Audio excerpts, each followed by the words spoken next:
first, live, local. This is Fox 12 Now.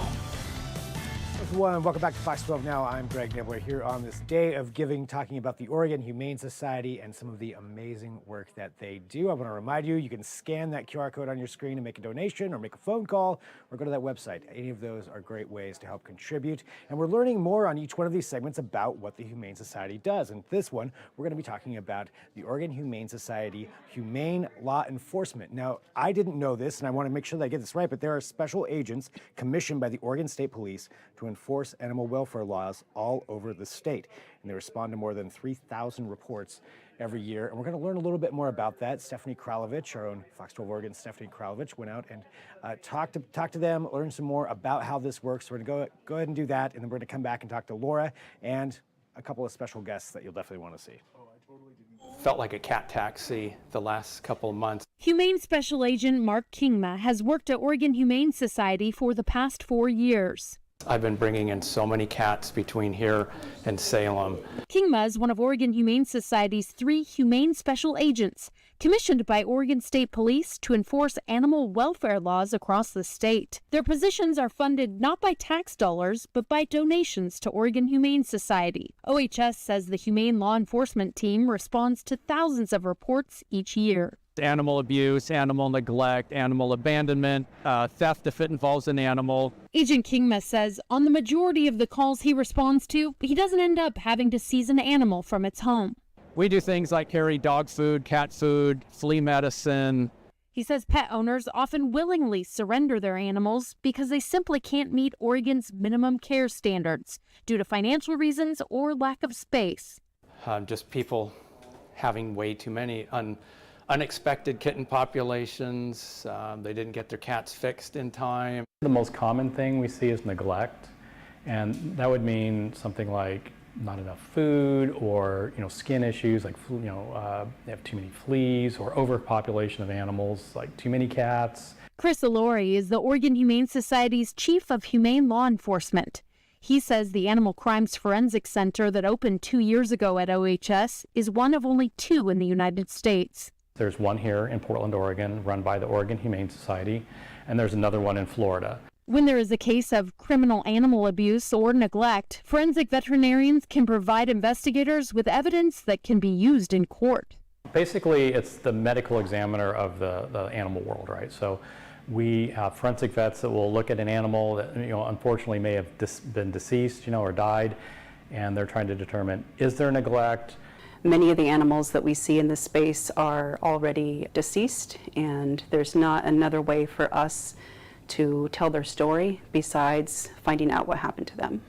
Veronica Broadley has been with Oregon Humane Society's humane law enforcement team for more than a decade, and she says protecting animals from neglect and abuse requires everyone's help. We hope that folks will call right away when they're concerned about an animal.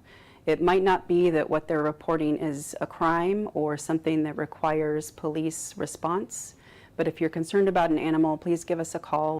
In Northeast Portland, Stephanie Kralevich, Fox 12 Oregon.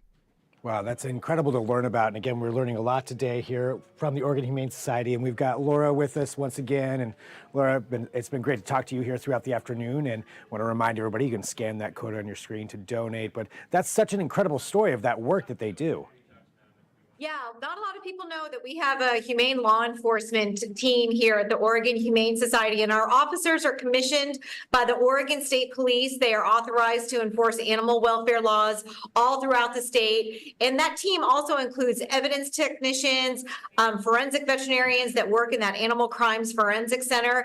And I'm here today in the Behavior and Rescue Center because a lot of times when animals come to us from abuse or neglect situations, they need some extra behavioral help, and they come over here to the Behavior and Rescue Center. We currently have about 4 dogs here right now who are part of a criminal case that we're not able to share any details about right now, but it just shows how this behavior rehabilitation is so important to animals who have been through a lot.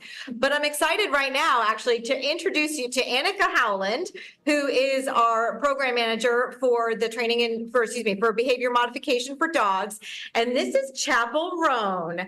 Chapel Roan came to us from Washington County Animal Services. She was picked up as a stray and then transferred to us. She was at our main shelter for a while and was really having a hard time. It was really loud, chaotic. Her behavior, she was getting mouthy and jumpy and overstimulated. So she came here to get some extra behavior help. And as you can see, Annika and team have worked their magic, and Chapel Roan is doing amazing. We like to say she's hot to go to a new home. Annika also has a theory that she would like to share about something that makes a pet who's available for adoption extra cute. Yeah. Yes, every time we really want to help a pet find extra special interest, we put a cute little hat on them, especially a cowboy hat, and that tends to really draw the eye and interested parties. I love it. And as you can see, Chapel Roan is like very cool with wearing this cowboy hat. So we really hope that this catches the eye of an adopter. But, you know, really the work here at the Behavior and Rescue Center is so important.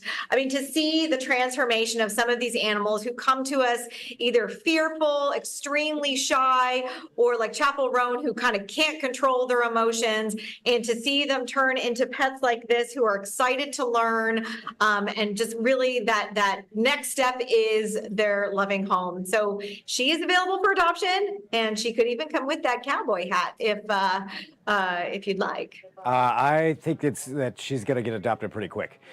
Just looking, I mean, come on, she is so cute. And that's obviously, you know, part of that work that you, as you mentioned, that you've done there, the important steps, whatever it was that she was going through before. And now look, I mean, look at her, come on. I mean, I know. I wish my dog was as well behaved. And We do have classes for the public too. So Greg, Yeah. you and your dog could come take a class here. But Yeah. this Behavior and Rescue Center was funded by donors. We can keep it going and help even more animals because of donor support. And so that is really what today is all about. This day of giving. We have amazing corporate partners who are stepping up, like Subaru of America, who are doubling donations while we're talking here during this live stream. So we want people to give us a call, go online, use that QR code. You know, the work here that is taking place is truly transformational, and it's really saving lives. You know, Chapel Roan might have been without other options if it were not for this training and behavior center. And she is obviously, Chapel Roan is going to make somebody, you know, this is going to be somebody's buddy out there who's going to be adopting Chapel and having them. And that wouldn't be possible, without all of this hard work. So again, everybody, you know, taking a look at that QR code, the phone number right there, give a phone call, scan the QR code, go to the website, drop it in a donation. As you mentioned, donations getting doubled, so that's great. That's, you know, twice the power of what you're donating right there. So take advantage of that, and just for all the great work that you do out there. And sincerely, Laura, you know, I'm saying this as a dog owner, as a lover of pets. You know, thank you to the Humane Society for all this hard work that you do and all this tremendous support that you provide for all of these animals. Thank you so much. And again, we could not do it without donor support. We could not do it without the amazing staff and volunteers that we have here, like Annika, to really help these animals start a new chapter. Annika, if you are teaching some classes, as Laura said, there are some public classes. I may need to bring Bowie in. He needs to behave like Chapel Roan, so I'll work on that. But yeah, thank you so much, and everybody. Day of Giving, Oregon Humane Society, all this incredible work. Feel free to click that QR code, scan that QR code, you know, give a phone call and make a donation. Laura, anything else that you think is important for people to know? So one thing, we are really so grateful for all the donors out there who have stepped up today to show their support.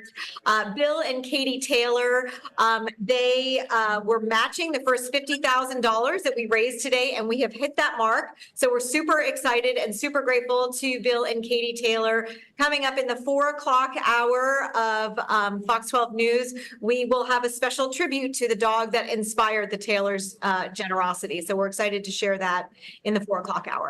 Oh, that's great. So that's coming up shortly. So everybody, if you're watching live right now, it's just a little bit after 3. So In about an hour or so, you're going to get to hear that story as well on the 4 o'clock news. Laura, thank you very much. Annika, thank you. And for everybody watching, make a donation. Go there, hit that QR code, make a phone call, go to the website, and thank the Humane Society for what they're doing, and so they can continue to do this amazing work. All right, Laura, I'll let you get ready for the next one. Thanks so much. It's been great having you on here, and thanks everybody for tuning in. This is Fox 12 Now. Thanks, Greg.